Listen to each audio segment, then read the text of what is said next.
உங்களை அறியாமல் இயக்கக்கூடியிலிருந்து நீங்கள் மீளணும் அப்படிங்கிறதுக்கு தான் இதை பதிவு செய்கிறேனே தவிர, இதில் சில பேர் என்ன செய்வாங்க, நான் நினைச்சது நடக்கலை, சாமிகிட்ட போய் என்னத்தை போகணும் இப்படின்னு சொல்லுவாங்க. அவன் நினைச்சு வருவாங்க, ஆனால் அந்த ஆசையில் இருப்பாங்க.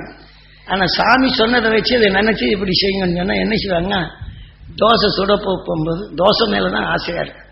நெருப்பு எப்படி எரியுதுன்னு தெரியறதில்லை. நெருப்பை திகுன்னு எரிச்சு போட்டு தோசை மாவை கொண்டு ஊற்றுனா என்ன செய்யும், சுருங்கும், அதை பிடிச்சிக்கிடும். எந்த பக்கம் அனல் ஏதோ ஒட்டிக்கிடும். அப்புறம் தோசை எடுத்தா வர மாட்டேங்குது, தோசை எடுத்தா வர மாட்டேங்குது. சாமி இப்படி தோசை சுட சொன்னாரு, இது வரமாட்டேங்குது அப்படின்னு சொன்னார், சக்தி ஒட்டிக்கிடும். ஆனால் நாம் எரிக்கிற பக்குவத்தில் தான் அதெல்லாம். நம்ம வாழ்க்கை, நம் உயிர் ஒரு நெருப்பு. அதில் நாம் எப்படி எதனுடைய பக்குவத்தை செலுத்துகிறோமோ நிச்சயம் அது செய்யணும். நீங்கள் வேற யாருக்கிட்ட யோஜனை செய்ய கேட்கவே வேண்டியது. ஆனால் அந்த யோஜனைங்கிறது உங்களுக்குள் இப்போ பதிவாக்கி, அந்த அருஞானி உணர்வை உங்களுக்குள் பதிவாக்கி கொண்டு இப்போ உங்ககிட்ட பதிவாக்குறேன்.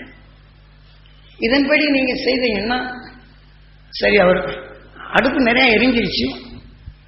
அப்போ அதை பக்குவப்படுத்த தெரிஞ்ச நினைச்சாங்க, தண்ணியை போட்டு முதல்ல அந்த ஜூட்டை தணிக்கிறாங்க, அதை சமப்படுத்துறாங்க.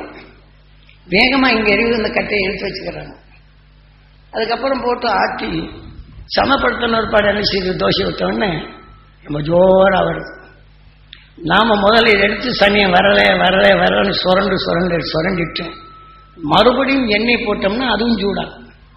நீங்கள் எவ்வளோதான் எண்ணெய் போட்டாலும் கூட இது போட்ட உடனே ஒட்டிக்கிடும். அப்போ நாம் பக்குவம் தவறினா நாம் இந்த தோசை சொல்ல முடியல. அந்த சத்தியம், அந்த பக்குவம், இதே மாதிரி வாழ்க்கையில் ஒரு பக்குவம் தேவை. அந்த பக்குவப்படுத்தக்கூடிய அந்த ஞானம் தேவை.